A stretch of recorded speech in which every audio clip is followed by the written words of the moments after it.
Napatay si Absalom. Ika-18 kabanata.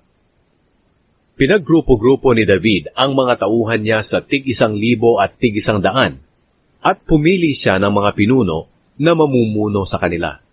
Pinalakad niya sila sa 3 grupo. Si Joab ang pinuno ng isang grupo. Si Abishai na kapatid ni Joab ang sa isang grupo. At si Itay naman na taga-Gat ang sa isa pang grupo. Sinabi ni Haring David sa kanila, "Ako mismo ang mamumuno sa inyo sa pakikipaglaban." Pero sinabi ng mga tauhan niya, "Hindi po kayo dapat sumama sa amin. Wala pong halaga sa mga kalaban kung tatakas kami, o kung mapatay ang kalahati sa amin. Mas gusto nilang mapatay kayo, kaysa sa 10,000 sa amin. Kaya mabuti pang maiwan na lang kayo rito sa lungsod, at magpadala sa amin ng tulong kung kinakailangan." Sumagot si Haring David, "Gagawin ko kung ano ang mabuti sa tingin ninyo." Tumayo si Haring David sa gilid ng pintuan ng lungsod, habang lumalabas ang lahat ng tauhan niya na nakagrupo sa tig-1,000 at tig-100. Nag-utos si Haring David kina Joab, Abishai at Itay, "Alang-alang sa akin, huwag niyong sasaktan ang binatang si Absalom."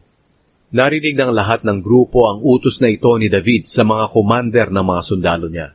Lumakad na ang mga sundalo ni David para makipaglaban sa mga sundalo ng Israel, at sa kagubatan ng Ephraim sila naglaban.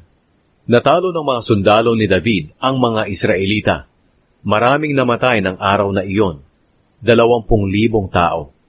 Lumaganap ang labanan sa buong kagubatan, at mas maraming namatay sa panganib sa kagubatan kaysa sa mga namatay sa espada. Sa panahon ng labanan, nasa lubong ni Absalom ang mga tauhan ni David, at tumakas siya sakay ng mola niya. At habang nagpapasuot-suot siya sa ilalim ng malalagong sanga ng malaking puno ng ensina, sumabit ang ulo niya sa sanga. Dumiretso ng takbo ang mola at naiwan siyang nakabitin sa puno. Nang makita ito ng isang tauhan ni David, pinuntahan niya si Joab at sinabi, "Nakita ko si Absalom na nakabitin sa puno ng ensina." Sinabi sa kanya ni Joab, "Ano, nakita mo siya? Bakit hindi mo siya pinatay? Binigyan sana kita ng gantimpalang 10 pirasong pilak at espesyal na sinturon para sa isang opisyal." Pero sumagot ang tauhan, "Kahit bigyan mo pa ako ng 1,000 pirasong pilak, hindi ko papatayin ang anak ng hari. Narinig namin ang iniutos ng hari sa iyo, kay Abishai at kay Itay, na huwag ninyong sasaktan ang binatang si Absalom alang-alang sa kanya. At kahit nasuwain ko pa ang hari sa pamamagitan ng pagpatay kay Absalom, malalaman din ito ng hari at hindi mo naman ako ipagtatanggol."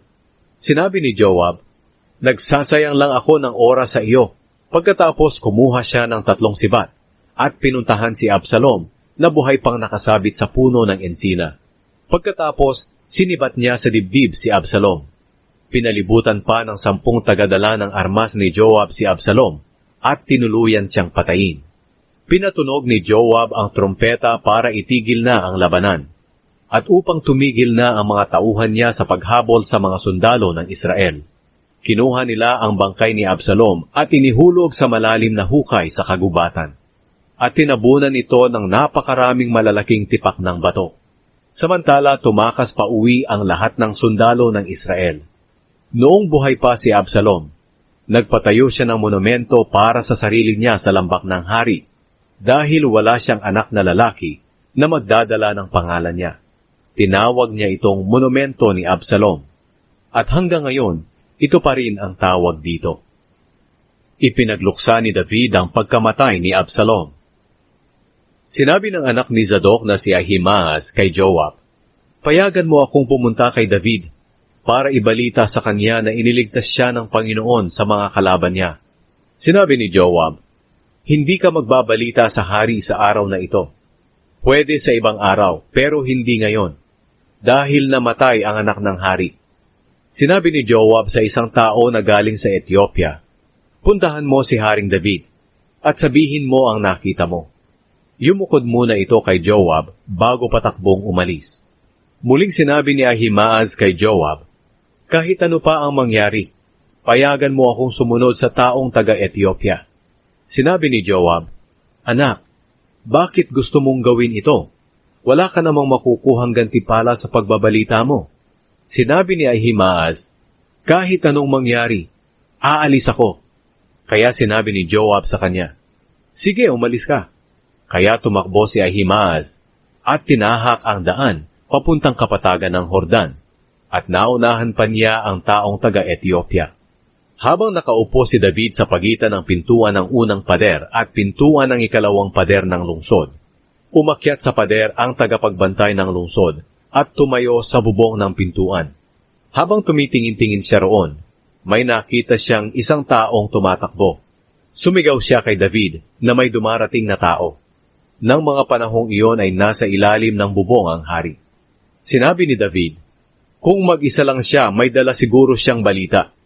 Habang papalapit ang tao, may nakita pa siyang isang taong tumatakbo rin. Sumigaw siya sa ibaba na may isa pang taong paparating. Sinabi ng hari, may dala rin siguro siyang balita.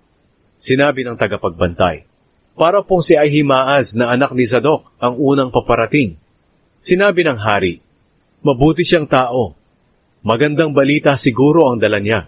Pagdating ni Ahimaaz, kinamusta niya ang hari at yumukod siya rito bilang paggalang. Pagkatapos sinabi niya, purihin ang Panginoon na inyong Diyos, mahal na hari. Pinagtagumpay niya po kayo laban sa mga taong naghimagsik sa inyo.